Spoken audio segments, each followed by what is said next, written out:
So today I want to talk to you about ease. Ease as the new unfolds. And, as I was thinking about this, because this has been on my mind now for a while to talk about it, it just didn't feel complete to come and create a video. And today I realized I can talk about this until the cows come home. We are in an embodiment phase of spirituality, which means all these things are not words. These concepts, if they're not experiential, it's not good enough. So I want to talk about it to develop a context of what the heck we're doing here. But I want to create an experience. And I'm actually creating a 4-week space about integrating what's happening in this energetic bandwidth. But regardless, this is so serious. I actually feel the energy as serious, and the seriousness, it's funny, right? Because it's about us not taking ourselves serious, but it's so intense and so fast. And yes, in Aries, it is all about the individual, right? Because it's the emperor. What do we do with that authenticity and that individualism within the all, right? In a very applied manner. And so the boundary of self is coming into question now, again, at an embodiment level. And so to me, we do have to be serious how forming, I don't know how else to define it, how manifesting, how real, how tangible this energy actually is. So I'm seeing very clearly, or feeling, perceiving, whatever, 2 lattices, right? So to me, lattices are just like geometries, bandwidths. They have thickness to it. But one of them is the new, because up until now, I feel like we've been in one transformation, then the next one. And that transformation required us to become more, become the next layer, the next version. And we had to let go of so much more, emptying, redefining, constant redefinition of everything, our connections, our interrelationships. But now I really feel we're done becoming. Whatever we have become, whatever we have brought in, whatever we have aligned to, however you want to express that, it is so here, right? And this new is very different because of that, because we're also used to think that the new is out there, is in the external. No, the new is in here, but the shift is so subtle, because when we're working with the new in the external, we're typically working with making choices, right? I'm comparing, I'm relating to option A and then weighing in option B, option C. Which one do I align with? But it's this interrelatedness with the external. And usually that's what new connotates, right? Like that's what we understand for new.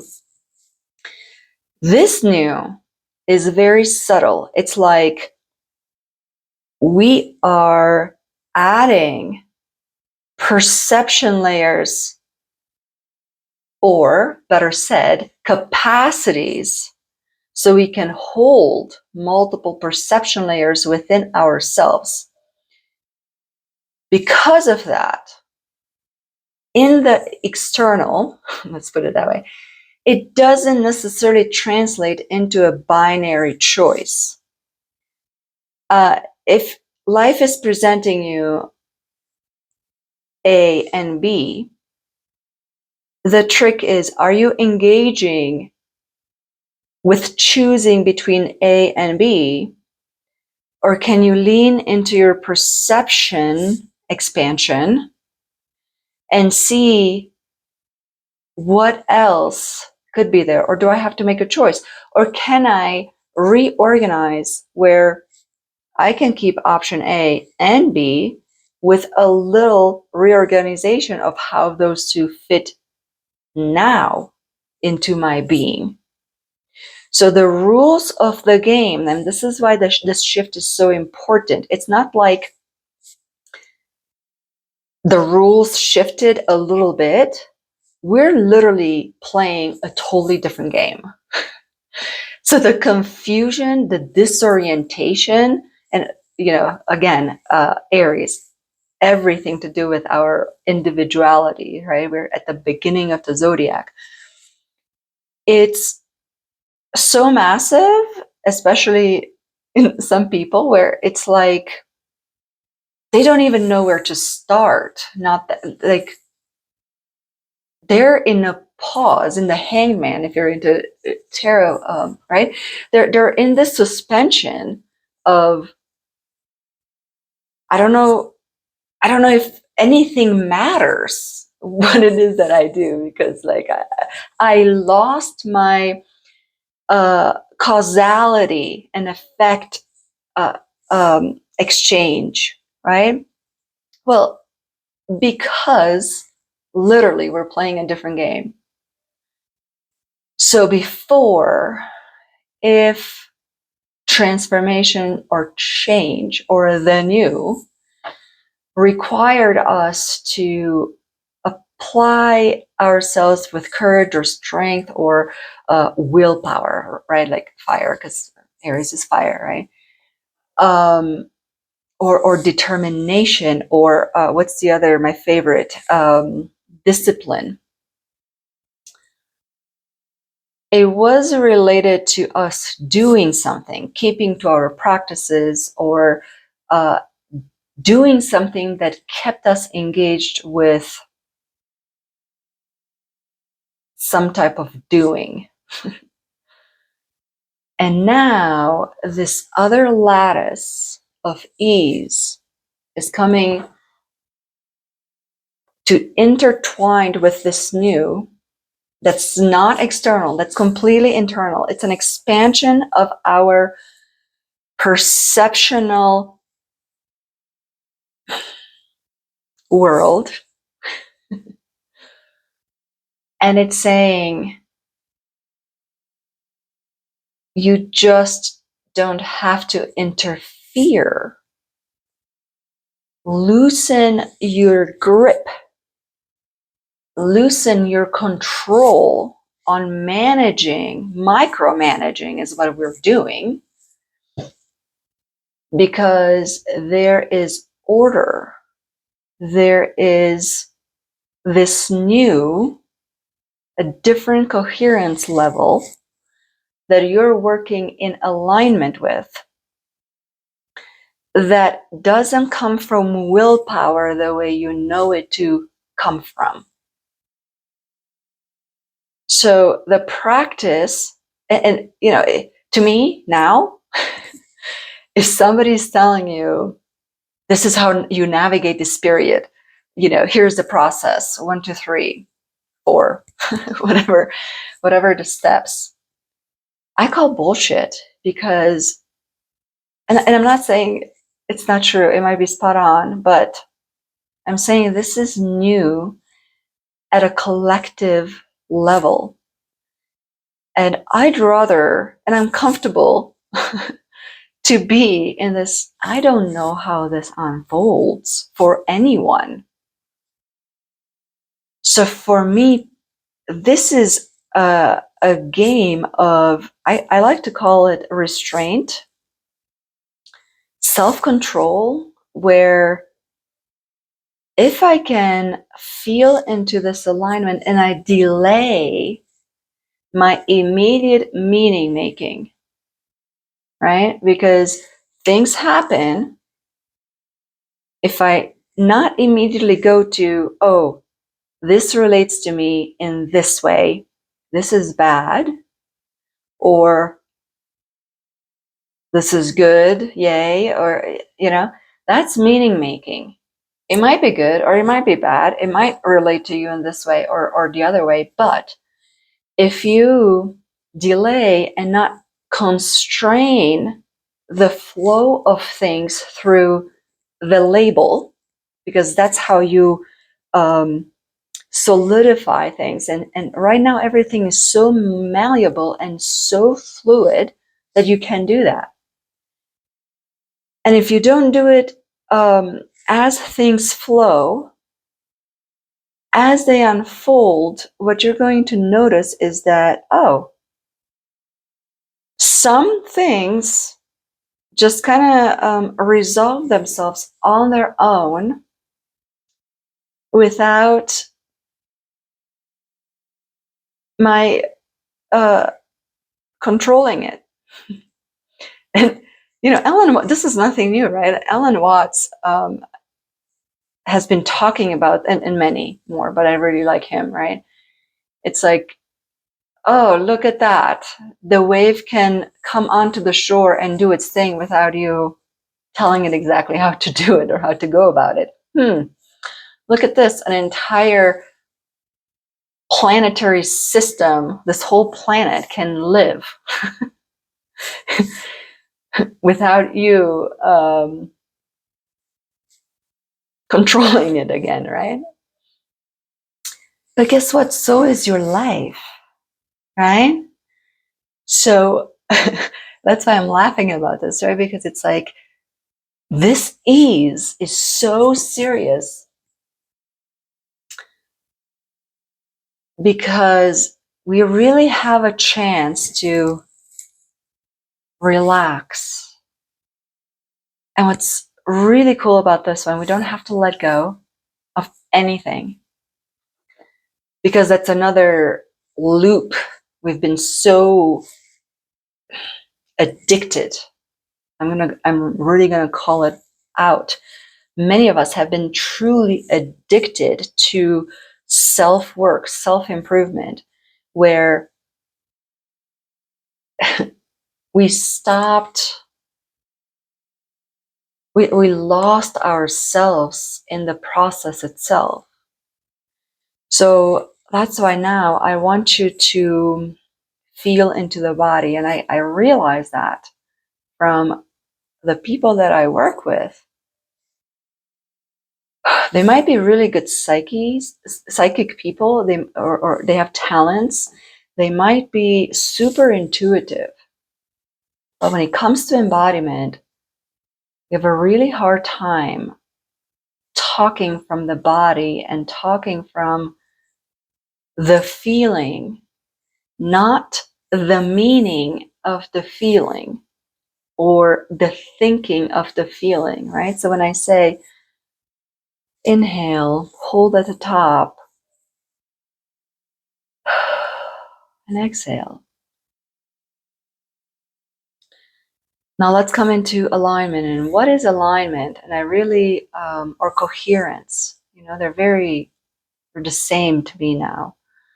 What does coherence mean? And coherence is the degree of alignment between your perception, right? How do you understand things? And your instinct. What's the tendency that comes out of you? And your behavior. So your perception, instinct, and your expression.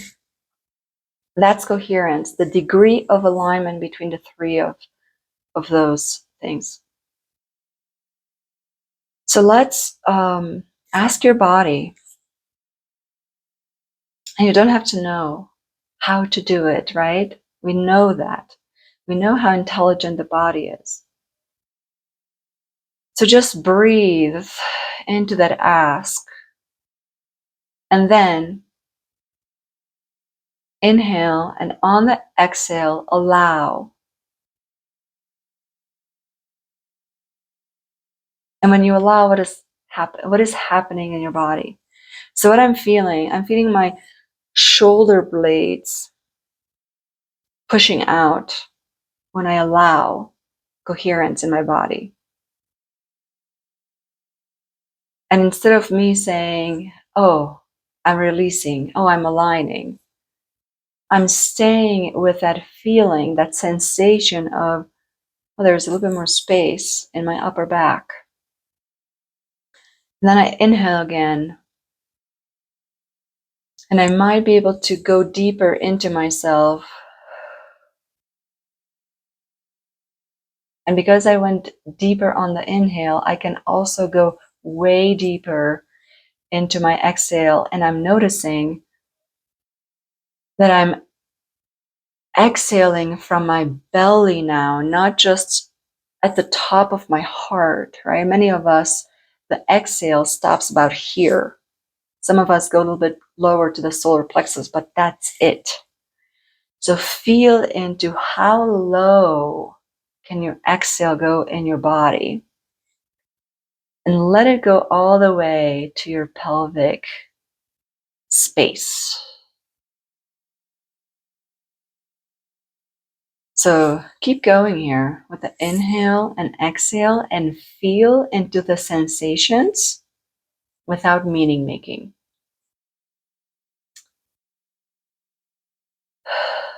And you might notice how your spine just organizes itself. You don't have to tell it, oh, let me sit straight. Let me adjust this way. Let me do something else. Your body just micro adjusts with every inhale and exhale.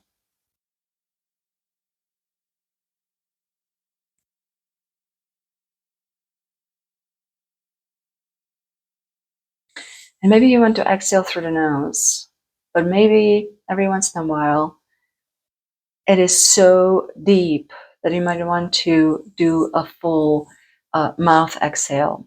So allow your body to really work with you on that collaboration that you're in right now. It's a connection. It's a language. You're literally talking to your body through feeling, right? Through the sensations. And you're just observing. And so when you're coming into a really nice space,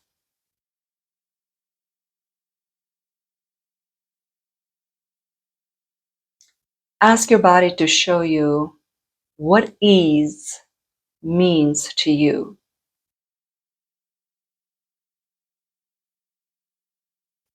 And again,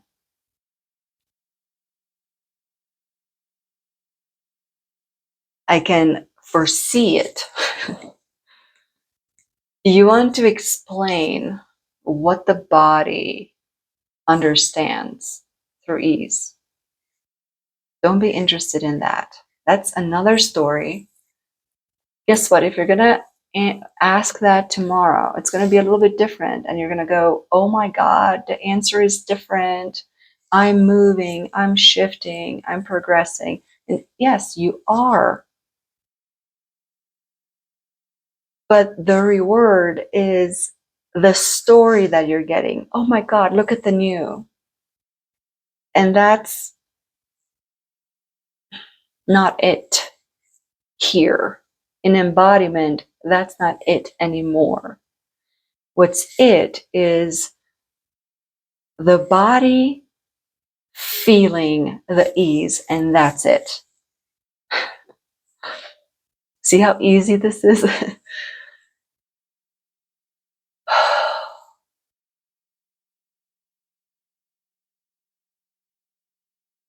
So for me personally, when I say, show me what ease means, I feel such a release. It's like I actually feel sorrow again. I feel like, how much sorrow can my body hold?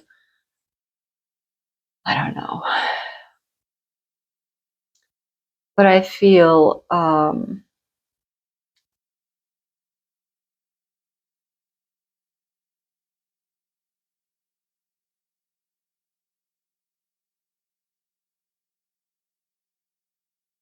kind of like tingly. Tingly from kind of like light rain from my shoulder blades. So I went straight to, I know what this is. This is sorrow. Proof that I'm practicing this with you.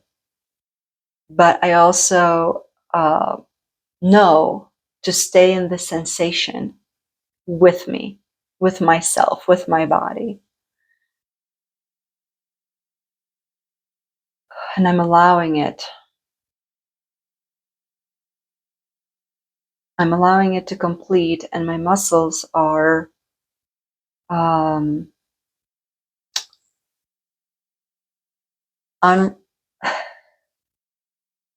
decompressing. They're instead of being tense, they're just coming into a relaxed state.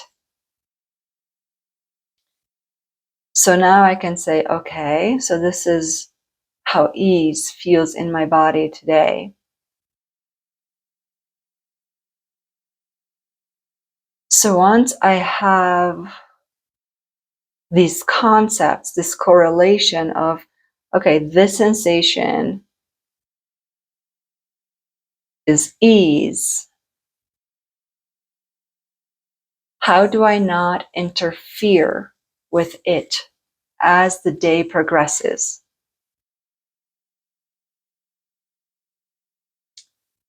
And it's you paying attention at the physicality of what's happening in the body. And this is embodiment work. That's why it's called embodiment. And the nervous system is that translator between emotion and the physicality. So staying in that realm with the observer and seeing, oh, I immediately made meaning making. I don't have to judge myself, but I can loosen my grip on that. I don't have to be perfect. And later on, you can also name it and stay in it, right?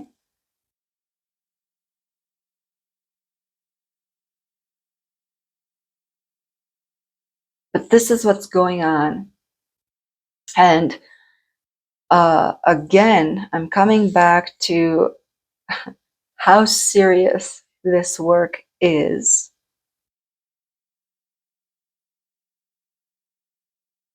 So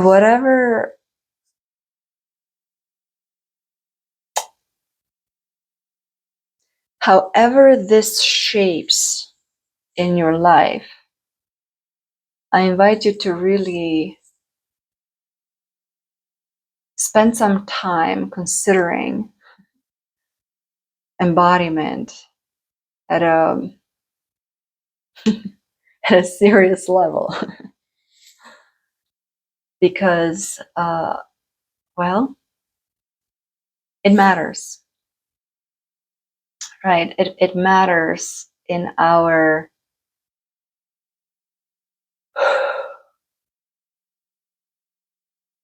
experience of life, the joy, the aliveness, because we're more sensitive now. And if we're not taking care of this embodiment at the phase of collective unfolding that we are, it will become difficult to manage the different kinds of perceptions and bandwidths and complexities of the world, right? Because again, we're more available to it. So we have to master this ease so we can be available to the complexity of life unfolding, if that makes sense. I hope it made sense. Anyway, I really hope that there was something here for you that was very useful. And I wish you a beautiful day and a happy new moon.